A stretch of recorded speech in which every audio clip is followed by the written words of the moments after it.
Hello, I pray that wherever you are, when you're watching this, from whatever time of the day it is, that you are well and that God is speaking to you in this Lenten season. In our community, we put together this Lent devotional that we've each been walking through, and every day there is a question that's kind of helping us to enter more into that desert experience of what Lent is, to kind of clear the space so that we can really learn how to trust God. And one of the things that I've been thinking about a lot recently is how Lent really is about entering into the desert, to examine the gap that's in between what I say that I believe and how I actually live my life. And one of our little reflections was this wonderful line from Thomas Merton. He says, "The greatest need of our time is to clean out the enormous mass of mental and emotional rubbish that clutters our minds and makes all political and social life a mass illness. Without this house cleaning, we cannot begin to see. Unless we can see, we cannot think." And I love that becomes the primary spiritual work of our era, perhaps more than ever. And I'm sure that resonates with you a lot in this need that we have of constantly stimulating ourselves and filling the space. But in doing so, we prevent ourselves, first of all, from engaging with God, but really exploring that gap between what it is that we say that we believe, because we're so ideologically driven, and how we actually live our lives. In the Sermon on the Mount, Jesus gives us a category for these people. He uses the term hypocrites. And you and I, we typically think of a hypocrite as someone who says one thing, but does another. And that's pretty good. But I think that the far more insidious meaning for Jesus was where we do the right thing, but for the wrong reason. So in the Sermon on the Mount, Jesus is speaking about giving and praying and fasting. And it's fascinating, first of all, to recognize he does not say, if you decide to give, if you feel like praying, or, if you get around to fasting, if you're really spiritual, but it's when you, I think, is a powerful phrase in Jesus's lexicon. But he contrasts how we are to actually participate in faith, because as Christians, our faith is as least as much about what we do as what we say that we believe, at least, perhaps even more important to some degree. And he contrasts how we are to enter into spiritual practice against the hypocrites, the Pharisees, the Sadducees, the teachers of the law, who are doing the right thing, but for the wrong reasons. And he says they've already received their reward because they want to be seen as the kind of people who do these kinds of religious things. Growing up in the Anglican Church, I love religion. I think religion is important when we understand that religion is the space in which we explore and express the things that we say that we believe. It's where we're kind of working it out so that gap between belief and action is steadily narrows over time. I love doing religious things. I llove going to church. I love singing. I'm learning to love the discipline of generosity and tithes and offerings. I want it all. But I think one of the things I've always had to come to, especially in my adult years, is why? Why do I love these things? Do I find some sort of pleasure in being just a good little Christian boy who has all the right behaviors? Or who even ticks off the boxes of being a religious person through these little acts? Or am I genuinely engaging in these things because I want to encounter God? And so much of our faith, we only get it when we do it. And a lot of times we wait until we understand something before we'll step in and we'll engage. And unfortunately, that's just not the way that our faith works. And so I have found that self-reflection is an imperative to spiritual formation.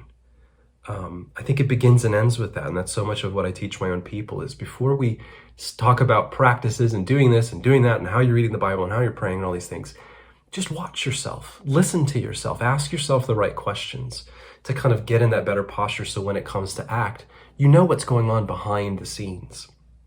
I think we live in an era now where we believe more than ever.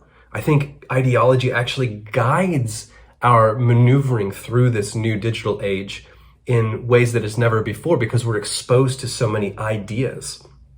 And ideas and what other people say they believe and what we say we believe helps us to make sense of the world, but pessimistically to divide up the human family and to categorize people and to potentially dehumanize them because they don't believe the same things that we do.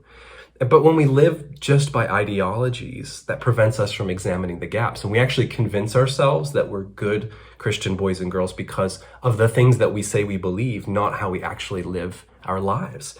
And the problem with that is that we end up holding grace at arm's length when we try to just convince ourselves of what we believe instead of honestly looking at the distance between our beliefs and our actions.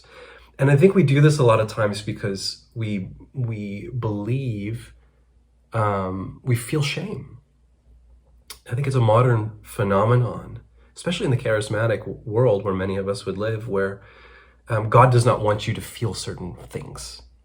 And so you have to, if you're feeling a thing, that's not God's desire, so you have to run away from that feeling. But what if shame is actually, if we allow it to listen, we learn to listen to shame, and it teaches us, it shows us these deeper things going on inside of us.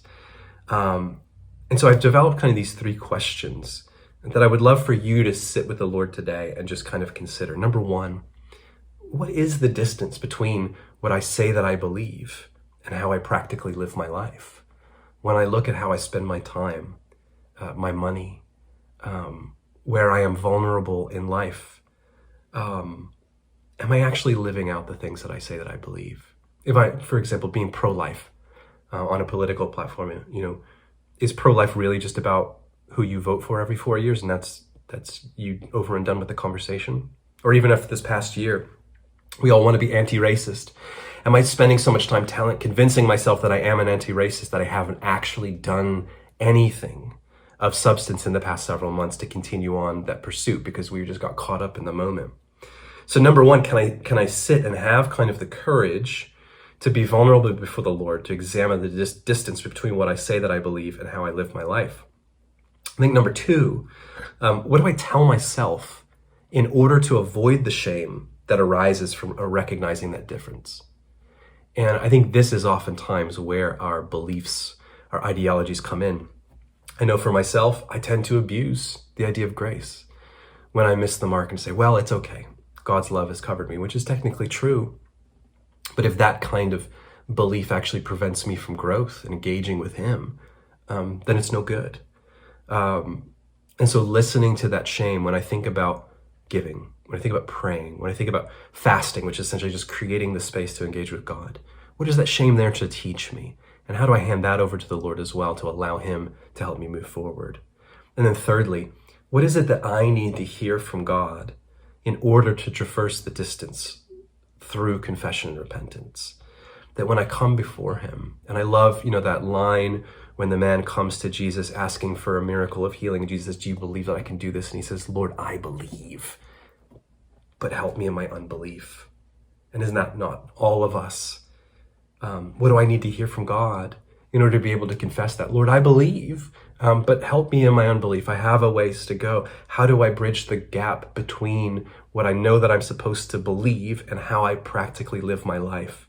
And I think when we begin to open up that space to the Spirit of God, especially in this Lenten season, we begin to find the grace that our hearts so desperately desire. And so my prayer for all of us is that Lent not only exposes the gap between belief and action, but actually begins to close it. Grace and peace.